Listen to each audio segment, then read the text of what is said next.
नमस्कार दोस्तों, मेरा नाम अनिल है। मैं फिर से आप लोगों के लिए एक बेस्ट वीडियो लेके आया हूँ। एसआईपी के बारे में बताना चाहूँगा आपको। HDFC small cap fund direct plan 2023 के बारे में मैं आपको थोड़ा डिटेल में बताना चाहता हूँ। देखो, कहीं भी हम पैसे करते हैं तो सबसे पहले भरोसेमंद होना चाहिए कि हमारा बैंक कैसा है, जिस स्मॉल कैप में हम पैसे लगा रहे हैं उसका फंड साइज कितना है और एनएवी क्या है। मैं टोटली एचडीएफसी के बारे में कुछ आपको बताना चाहूँगा, स्मॉल कैप फंड के बारे में। तो मैं इसका एनएवी बताता हूँ, जो नेट एसेट वैल्यू होता है। एनएवी का मतलब होता है नेट एसेट वैल्यू। आज के रेट में अगर आप कोई सिक्का खरीदने जाओ, जैसे मान लो आज के रेट में आप सोना खरीदने जाओ, 10 ग्राम सोना, तो उसका 1 ग्राम सोने का अगर 60 रुपए का 10 ग्राम मिलता है, तो उसको 60,000 को अगर आप 10 से भाग देंगे तो 1 ग्राम का कैलकुलेशन निकल के आएगा। वैसे ही इसका एक यूनिट मतलब एक सिक्का, अगर हम एक सिक्का इसका खरीदते हैं ओनली एक वन, तो इसका 81 रुपये 20 पैसे हमें पे करने पड़ेंगे। अगर हम इसकी आल रिटर्न की बात करें तो देखिए, आल रिटर्न इसका 18.64 आ रहा है। 5 साल की बात करें, पिछले 5 साल 13.91 है। अगर लास्ट 3 ईयर की बात करें तो 28.13 है। आप ये देखिए कि इसमें आल रिटर्न में 18.64 दे रहा है। ये कहीं भी चाहिए आप, मतलब सोच लो कि आपने कोई प्लाट ले लिया या कोई जमीन खरीद ली या कोई मकान ले लिया, उस मकान का अगर हम चाहें 2 फुट बेचना तो नहीं बेच सकते। कारण क्या है कि पूरा मकान ही बेचना पड़ेगा, और चाहिए हमें सिर्फ और सिर्फ मान लो 5 लाख रुपए चाहिए। 5 लाख रुपए के क्या करना पड़ेगा अपने को? 5 लाख रुपए के लिए अगर हमने एचडीएफसी स्मॉल कैप में पैसे लगाए हों तो हम क्या कर सकते हैं भाई, हमें 5 सिक्के बेचने हैं। उस टाइम में जो रेट 5 सिक्कों का होगा वो आपको कट के मिल जाएगा। देखो, रिस्क की जरूर है, जो मार्केट रिस्क लिखाता है वो जरूर है मार्केट रिस्क, पर 15% का जो रिटर्न है, 15% से ऊपर ऊपर का रिटर्न है वो दे सकता है, तो म्यूचुअल फंड दे सकता है, बाकी चीजें नहीं दे सकती। तो मैं इसके फंड साइज की बात करता हूँ। 13,797 करोड़ रुपए लोगों ने अपना इस फंड में डाल रखा है। छोटी सी बात करें, हमने मान लो एलआईसी में पैसा लगा दिया। आप एलआईसी में पैसा लगा रहे हो, जमा कर दिया आपने, मान लो 1 लाख 2 लाख, या मंथली किस्त कटवा दिया आपने 1,000 रुपए की। आप 1,000 रुपए की, देखो आप एलआईसी में कभी भी जाना, एलआईसी बोलेगा जी 15 या 16 साल, 16 साल के बाद पैसे देंगे जी, पहले नहीं मिलेगा। आप बोलो नहीं 5 साल बाद पैसे दे, तो 5 साल बाद नहीं देंगे।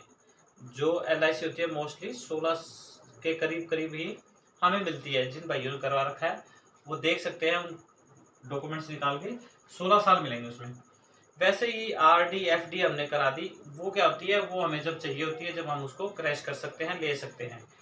इसमें क्या है, जब आपको पैसा चाहिए होता है जब ले सकते हो, पर मोस्टली अगर हम 15 से 20 साल का अगर टाइम लेके चले तो रिटर्न बढ़िया से बढ़िया मिलेंगे हमें। तो मैं आपको फंड साइज बता रहा था, 13,797 करोड़ रुपए अपने पैसे लोगों ने इस फंड में लगा रखे हैं। स्मॉल कैप फंड एसआईपी, केवल मैं 1,000 रुपए बता रहा हूँ, ज्यादा नहीं बता रहा। मैं ये नहीं कह रहा कि आप 2,000 5,000 10,000 20,000 जमा करा दो। तनख्वाह ही मान लो किसी की 10,000 रुपए है, अब वो क्या जमा करेगा? अब उसको चाहिए कि पैसे ऐसी जगह लगा दूं जहां पे मेरे आने वाले बच्चों की लाइफ सेफ हो सके। तो क्या करेगा वो? 10,000 में से 1,000 रुपए निकाल ले, 9,000 में अपना गुजारा चला ले। 1,000 रुपए एचडीएफसी स्मॉल कैप फंड में लगाए, वो 18% का रिटर्न। अगर हम 25 साल की बात करें तो करीब करीब 3 लाख रुपए जमा होंगे। 3 लाख रुपए आपने दिए, अगर हम बात करें तो 58 लाख रुपए मिलते हैं हमें 25 साल बाद। अगर कोई बंदा 10,000 रुपए सैलरी लेता है, अगर उसका ईपीएफ कटता है, एम्प्लॉय प्रोविडेंट फंड, तो आप देख सकते हो उसको 50 लाख रुपए नहीं मिलेंगे, क्योंकि उसका कटेगा करीब करीब मान लो 1,300 रुपए होंगे ज्यादा से ज्यादा मंथली। 1,300 रुपए कटेंगे तो रिटर्न मिलेगा 8.1%।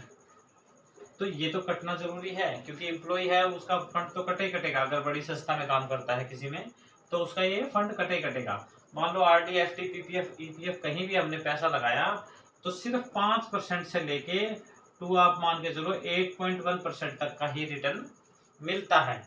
अगर हमें 15% रिटर्न में जाना है तो हमारा HDFC में अगर बैंक अकाउंट है तो आप बैंक मैनेजर को जाके बोला जी मेरे को HDFC स्मॉल का फंड में पैसा लगाना है 1000 रुपये मंथली, होगा क्या?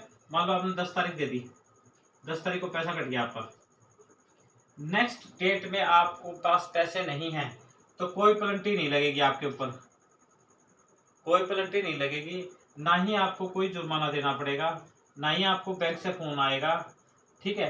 अगर आप नेक्स्ट मंथ जाके जमा कराते हो तो वही 1000 रुपये जमा कराएंगे आप, ये नहीं कि बैंक ये बोलेगा कि नहीं 1000 रुपये का आप, जैसे LIC में होता है, मान लो आपने किस्त ड्यू कर दी, महीना या 2 महीना लेट होगी तो उसमें 10 रुपये 20 पैसे प्लस करके आपसे पैसा वो लेते हैं, पर इसमें ऐसा नहीं होगा। इसमें आपको जिस महीने स्किप करना चाहो स्किप कर सकते हो, नेक्स्ट मंथ वो कंटिन्यू कर सकते हो। तो मैं बता रहा था 3 लाख रुपए जमा हुए और 58 लाख रुपए मिले, कब मिलेंगे हमें इतना पैसा?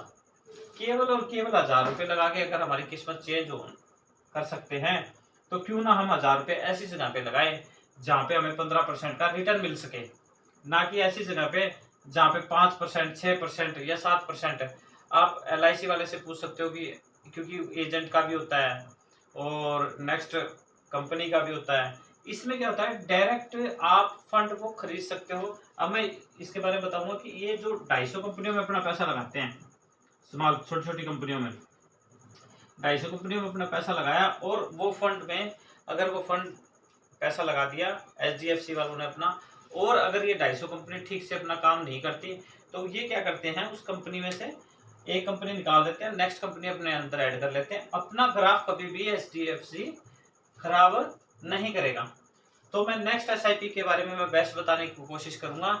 थैंक यू और धन्यवाद, कंटिन्यू आप बने रहिए।